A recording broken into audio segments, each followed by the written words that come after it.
Bonsoir à tous et merci de nous retrouver pour ce nouveau numéro de Kiosque, votre émission culturelle sur Saint-Quentin-en-Yvelines et ses environs. Tout de suite, le sommaire de ce mercredi 10 février. Un plateau électropop fera vibrer la batterie de Guyancourt samedi 13 février à 20h30. Pour l'évoquer, en plateau, le groupe HDR qui revient avec son nouvel opus The Tourist, un album pop aux instrumentaux planants et psychédéliques. Jeudi 18 février, 20h30, ce sera au tour de Bazar et Bémol d'enflammer la scène de la batterie de Guyancourt. Spécialistes du désordre musical organisé, ils sont en plateau pour nous parler chansons françaises, funk, reggae et bossa nova. La galerie d'Alfred de Villy de Voisin-le-Bretonneux accueille jusqu'au 19 février l'exposition Douceurs obscures et brumeuses, un travail d'auteur en noir et blanc qui réunit 3 photographes, Claude Chose, Denis Duclos et Stéphane Breteau. En plateau avec moi, 2 groupes de musique, les HDR, alias Housse de Raquette, avec Victor Lemann et Pierre Leroux. Et en face, le groupe Bazar et Bémol, avec Chache, Ronan et Raphaël. Bonsoir à vous 5. Bonsoir. Alors, en plus de rejoindre bientôt la scène de la batterie de Guyancourt, vous avez d'autres points communs. Vous étiez tous amis, respectivement, avant de former vos groupes musicaux. Vous avez des noms de groupes très originaux, je crois qu'on peut le dire, et vous êtes tous des musiciens issus du conservatoire ou en tout cas d'écoles de musique, ce qui amène une vraie complicité musicale dans vos morceaux. Alors on va commencer avec vous, Victor et Pierre. Vous serez sur la scène de la batterie donc samedi 13 février à 20h30. Vous êtes originaire de Chaville. Vous êtes rencontrés adolescents au conservatoire et vous étiez un peu les renégats du conservatoire, c'est ça ? Un petit peu, ouais. Enfin, je crois qu'on s'est rencontrés, on avait 15 ans, ou un truc comme ça, où on commençait un petit peu à décrocher le conservatoire. On avait un peu envie d'aller vers les instruments un petit peu plus amplifiés, électroniques et électriques. Et c'est vrai qu'on jouait du Bernstein ou un truc comme ça. Et Victor portait un t-shirt de Pearl Jam à l'époque, et c'est vrai que là on a tilté, quoi. C'est genre bon bah ok, lui il est à part et moi aussi je crois, donc je vais aller parler à ce mec au fond. Voilà. Alors c'était quand même une bonne formation parce que vous avez tout de même appris à jouer de la batterie, des percussions et de la guitare. Votre groupe a 10 ans et vous l'aviez nommé à l'époque Housse de Raquette. Victor, peut-être l'explication de ce nom ?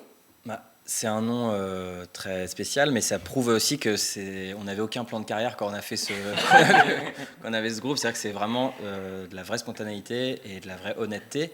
Et puis en fait, de fil en aiguille, on a commencé à faire des morceaux instrumentaux au départ, parce qu'on est d'abord instrumentiste avant d'être chanteur. Et il a fallu appeler le nom du dossier, on a appelé ça Housse de Raquette. Et puis de fil en aiguille, on a eu un manager, on a commencé à faire un concert, puis un deuxième, puis un album, puis machin, etc. Et puis à un moment, on s'est réveillé, mais on s'appelle Housse de Raquette, trop bizarre. Mais pourquoi pas ? En fait, je pense que c'est aussi la musique qui fait que le nom est intéressant ou pas, en fait. Alors je me tourne également vers Bazar et Bémol parce que votre nom interpelle également. Pourquoi Bazar et Bémol ? Bazar et Bémol, ça représente en fait l'esprit vraiment du groupe dans la musique et autant aussi que comme on est dans la vie. C'est une sorte de joyeux bordel organisé, mettre un bémol sur un bazar, c'est voilà, adoucir le bazar. C'est ça que ça veut dire, Bazar et Bémol. Et donc on retrouve ça dans notre musique. D'accord, on parlera un petit peu après de ce joyeux bordel organisé. Victor, Pierre, votre nom évolue. De Housse de Raquette, on glisse tout doucement vers HDR. Une transition à l'image d'une évolution musicale, Pierre ? A priori, non. A priori, non. Nous, on est fidèles à notre musique, etc. C'est juste, on réalise peut-être tardivement que ce nom prend un peu trop de place aussi et qu'il est temps de changer un petit peu de véhicule pour laisser de la musique s'exprimer pleinement, en fait. Donc, oui, bien sûr que c'est notre 3e album et il y a une évolution naturelle, mais qui n'est pas spécialement liée à un lifting dans le nom, en tout cas. Alors, vous le dites, donc, un socle musical qui est commun à ces 10 années de groupe pour HDR. Vos mentors, on peut les citer, David Bowie, Stevie Wonder, les Beatles et Michael Jackson. C'est ça, Victor ?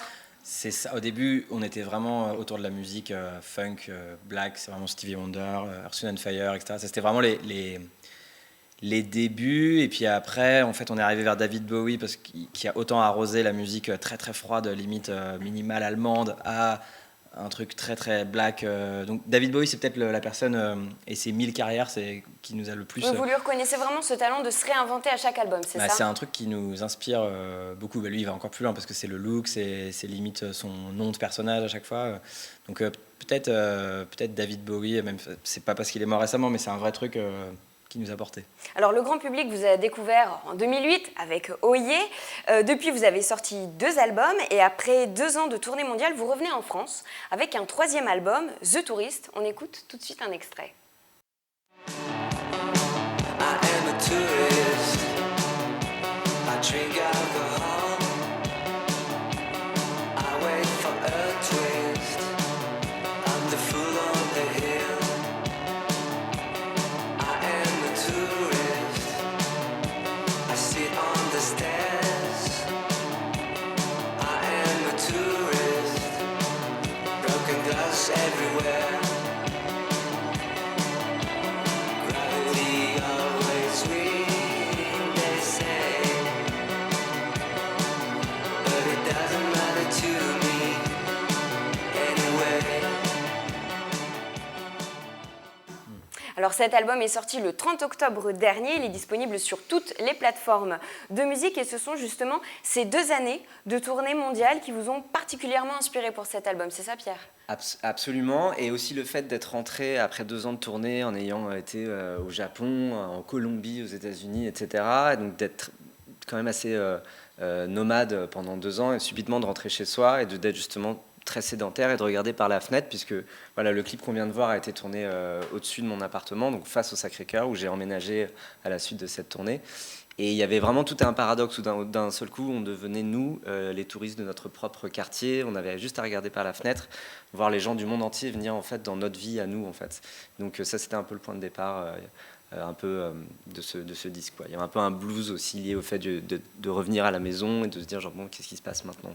Donc, d'où le nom de l'album The Tourist. Donc vous y parlez d'exotisme, de géographie et justement les morceaux évoluent progressivement en anglais. Cette fois-ci il n'y a plus que 2 morceaux en français. C'est un choix, comment ça s'est fait Victor ? En fait, comme pour rejoindre ce qu'a dit Pierre, cette tournée, donc beaucoup à l'étranger, et en fait l'anglais est vraiment rentré dans notre vie aussi, puisque pendant 2 ans on n'était pas trop en France, donc on parlait surtout en anglais, je veux dire, avec les gens, limite on avait des expressions qui nous venaient, etc. Donc c'était presque naturel. Le syndrome Jean-Claude Van Damme. Alors, et très proche, faut faire attention. Nous a guettés. Mais premier album, voilà, le premier album était vraiment entièrement en français, parce que c'était notre vie, on était français, parisiens, etc. Voilà, 2e album, c'était un peu un entre-deux, et 3e album, on était complètement ailleurs. Donc voilà, mais peut-être que le 4e album sera un retour au français ou à l'allemand, je sais pas. C'était en tout cas voilà, l'envie de s'ouvrir au monde alors de la pop électro, toujours pour cet album, avec des instrumentaux planants et psychédéliques pour certains. Vous êtes associé d'ailleurs samedi, donc on le disait, pour un plateau spécial pop électro à la batterie de Guyancourt, samedi 13 février à 20h30, au groupe Keys et Aline. On dit de votre musique que c'est une musique cinématographique. Qu'est-ce qu'on entend par là ? Je pense que ce qui nous a plu à la base dans la musique, c'est on avait ce point commun avec Victor quand on s'est rencontrés, c'est qu'on adorait regarder les CD à l'époque et de voir les timings, les durées des morceaux en fait. Et quand il y a un morceau qui durait 9 minutes, on se disait genre celui-là ça doit être un bon morceau, il dure 9 minutes, ce qui est complètement débile en fait. Mais en tout cas nous ça nous plaisait, l'espèce de voyage en fait, quoi, qu'un morceau. Et voilà, donc The Tourist aussi c'est ça, pour nous la musique c'est un voyage depuis toujours. Donc voilà, avant d'être parolier et chanteur, voilà, on est compositeur et quoi de mieux que des instrumentaux longs pour exprimer aussi des choses avant même de mettre du texte. C'est pas parce qu'il y a des mots que ça raconte moins de choses, quoi. Alors avec vous, Bazar et Bémol, la musique est peut-être un peu moins cinématographique mais très variée. C'est de la composition à base de chansons françaises qu'on appelle la nouvelle scène française. Il y a également du jazz, du reggae, du funk. On va d'ailleurs écouter 3 extraits qui sont tous sortis de votre premier album. Alors le premier, c'est votre morceau Insomnie, extrait Bazar et Bémol. Quand j'attends l'éclipse de minuit, dans ma caboche ébréchée, sur ma couche sans un bruit, je vois des moutons passer.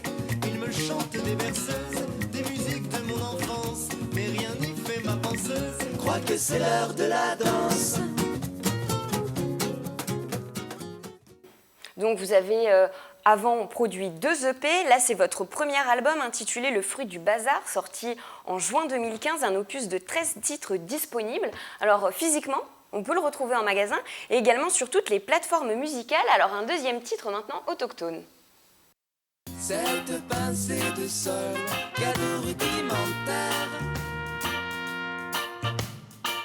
va forcer à jamais leur esprit à se taire. Mais comment peut-on aimer les voyages quand on n'aime pas les voyageurs? Et un troisième pour le plaisir tiré de votre titre Ramoneur. Dans l'antichambre les nuages, l'horloge mélange jour et nuit. Y a des hommes aigris perdant leur âge qui font ça pour gagner leur vie.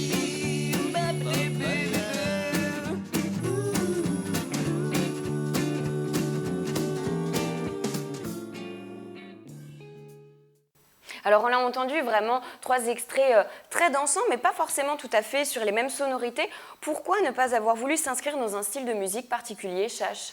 Chash, parce qu'à la base, en fait, on était parti sur un style particulier qui était la chanson française, de façon peut-être un petit peu traditionnelle. Et petit à petit, c'est simple, au fur et à mesure des années qui passent, on ne veut pas faire tout le temps forcément la même musique. Donc on s'est enrichi d'autres choses dans notre culture musicale qu'on a apporté à notre musique. Donc un peu de jazz, un peu de funk, un peu de rock par-ci par-là. Donc voilà, c'est juste parce que ça évolue, avec les années on évolue. D'accord. Ronan vous associe en plus des instruments différents, comme la trompette et la contrebasse à la guitare et aux percussions pour créer toujours ce thème mélodique, un peu jazzy, un peu funky. C'est vraiment un dénominateur commun à votre musique? La multiplicité des instruments, effectivement, oui, on fait tous au moins 2 instruments. Nous, ça a été assez naturel, on n'a pas réfléchi conceptuellement à la chose à la base, on faisait plusieurs instruments, on avait envie de faire ça, ça apporte de la diversité pour nous, pour le public, du rythme et une richesse musicale justement avec un panel qui va de la trompette au cajon, en passant par la basse, la guitare, et puis les 3 voix qui forment aussi une harmonie assez importante. Donc ouais, c'est de la diversité et de la richesse qui apporte un certain rythme et qui nous plaît, quoi.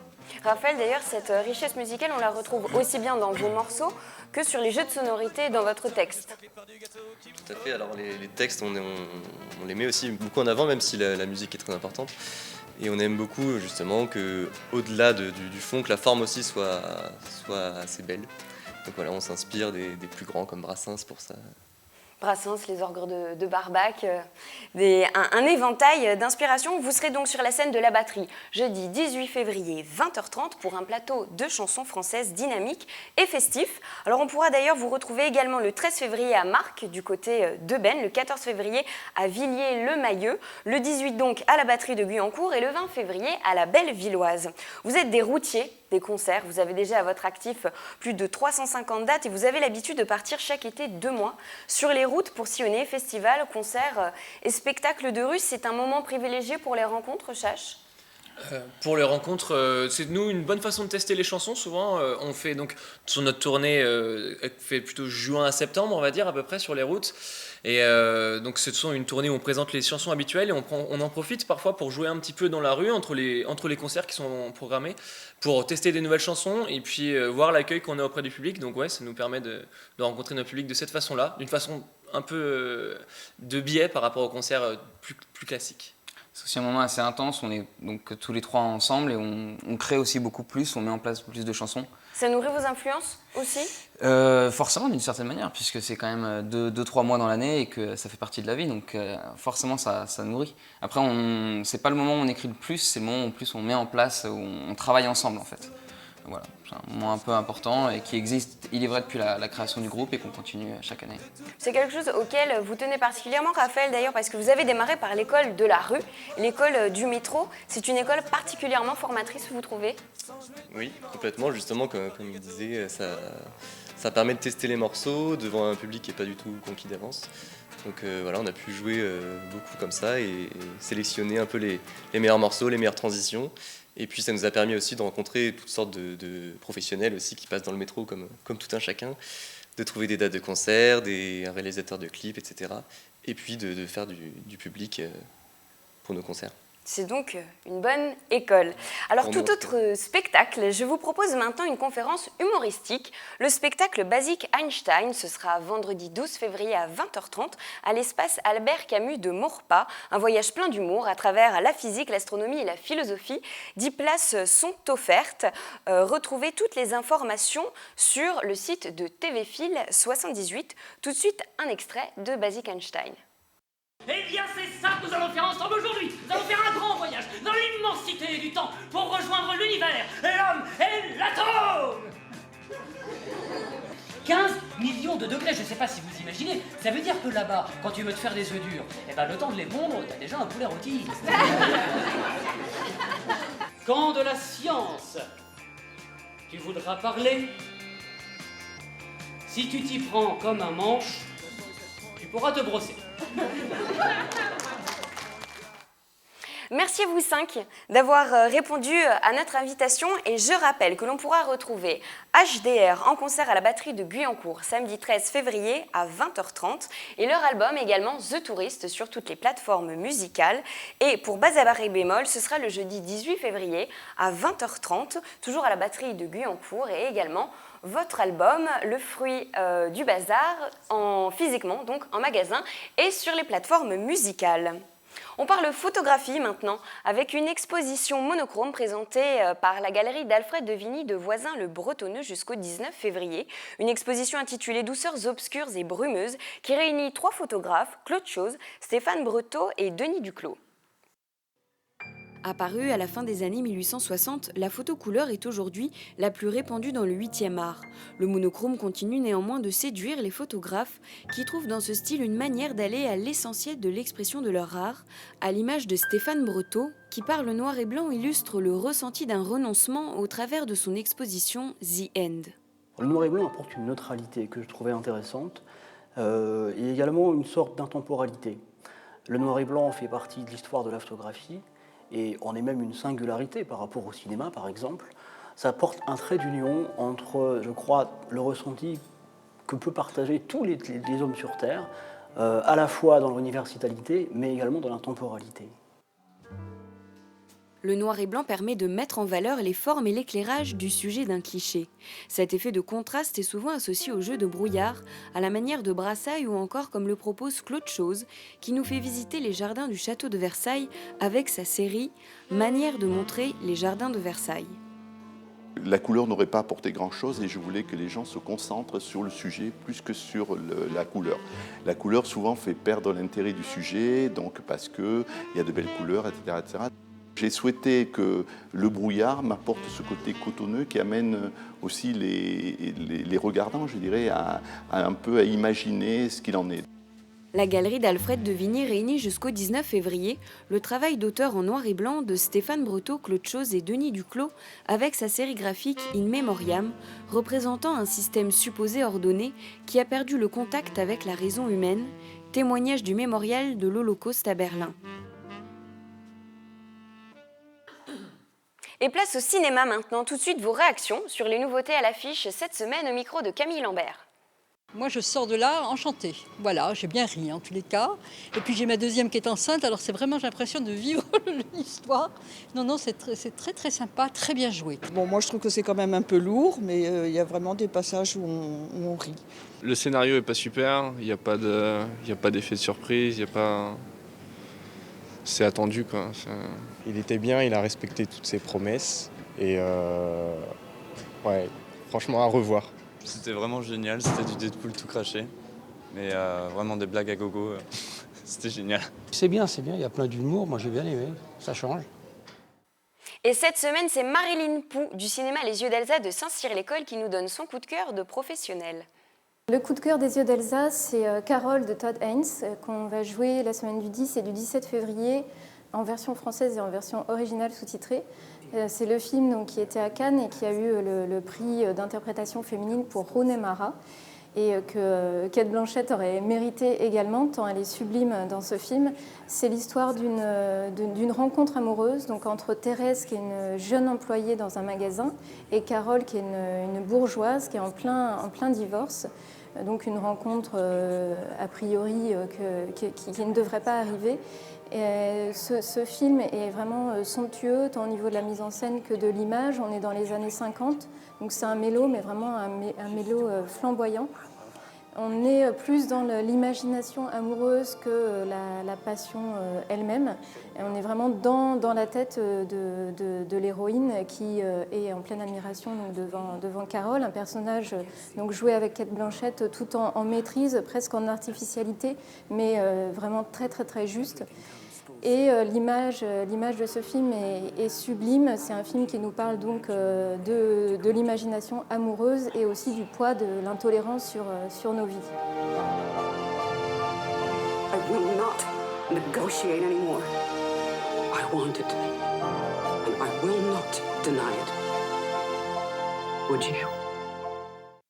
Et toujours cinéma, l'UJC Ciné-Cité Sky West organise vendredi 12 février à 20h15 l'avant-première du film La Vache en présence de toute l'équipe, avec notamment Lambert Wilson, Jamel Debbouze et Fatsa Bouyamed, l'histoire d'un petit paysan algérien, Fata, qui rêve d'emmener sa vache au salon de l'agriculture à Paris, l'occasion d'aller de rencontres en surprise pour de grands moments d'amitié et d'entraide. Extrait.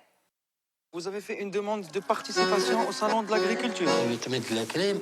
La direction du salon a décidé de vous inviter, vous et votre vache Jacqueline. Quand tu es à Marseille, tu appelles mon frère Hassan. Tu sais? Un porteur de... Je suis son beau-frère. Non. T'as amené ta vache. Vas-y, dégage. Faut que la honte avec ta vache et tes sacoches. Regarde-moi ça, hein.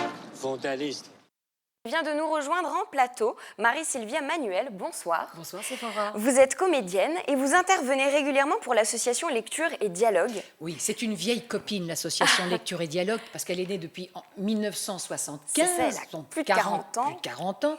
Et le but est magnifique, puisque Lecture et Dialogue, c'est culturel, c'est le dialogue, c'est la communication, c'est le savoir, et c'est aussi des cours, des conférences, donc c'est une belle association. Alors c'est ça, elle fédère plus de 400 adhérents et puis elle multiplie vraiment les activités. Vous disiez ateliers, visites guidées, conférences? Tout ça pour des prix, pour 20 € l'année, vous vous rendez compte, elle crée le savoir et les gens peuvent, pour 20 €, aller à Paris, aller n'importe où, connaître des choses sur tous les sujets artistiques, culturels, économiques, etc. Et même des ateliers pour faire travailler sa mémoire. Ah, mais c'est absolument épatant. Il y a aussi conversation anglaise de toutes les langues. C'est une belle association, c'est pour ça qu'elle dure aussi longtemps. Et qu'elle propose d'ailleurs une chose qu'elle n'a jamais faite, c'est-à-dire une dictée.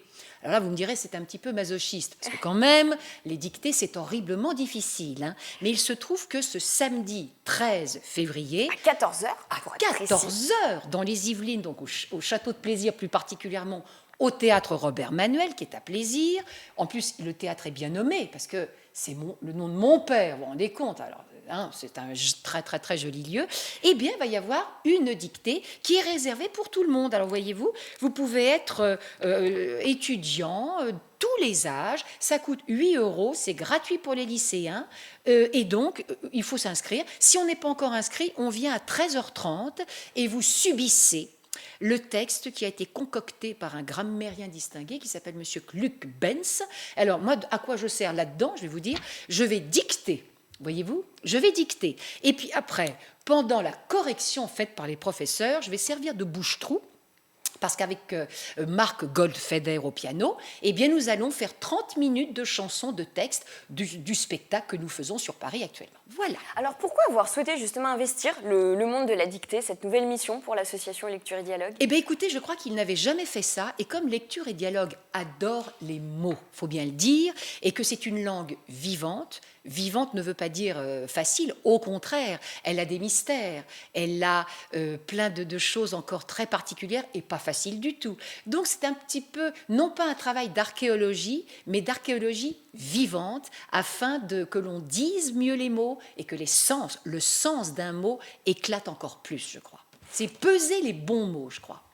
Et je pense d'ailleurs que ça s'inscrit dans un contexte qui est particulièrement favorable, parce que les gens se plaignent, c'est vrai, de faire de plus en plus de fautes d'orthographe. On a une réforme de l'orthographe qui justement nous invite à reprendre le chemin de la dictée. C'est ça, je dois dire. Exactement. Mais les gens sont formidables parce que vraiment, je crois que les gens veulent du difficile, du ludique et du difficile. Et la dictée, c'est vrai qu'on a tous des très mauvais souvenirs d'école, mais là, je crois que ça va être en plus très ludique. Elle se fait dans un théâtre, au théâtre Robert Manuel, samedi 13 février, 14h.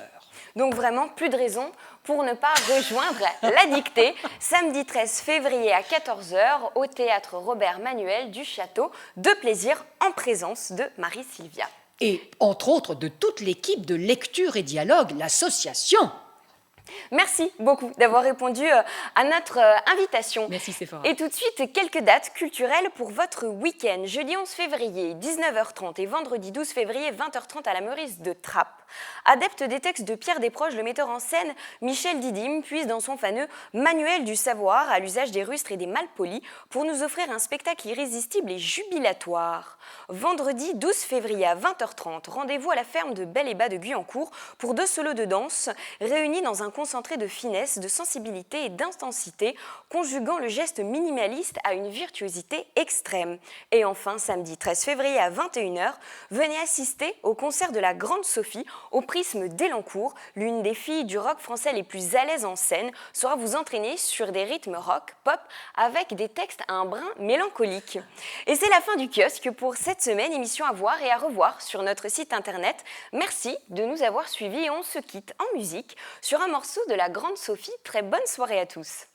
Autour du lac, j'entends comme des bruits qui résonnent, des vagues de motos. Quelle est cette autre personne? Ton cœur qui klaxonne sous ton regard accroupi.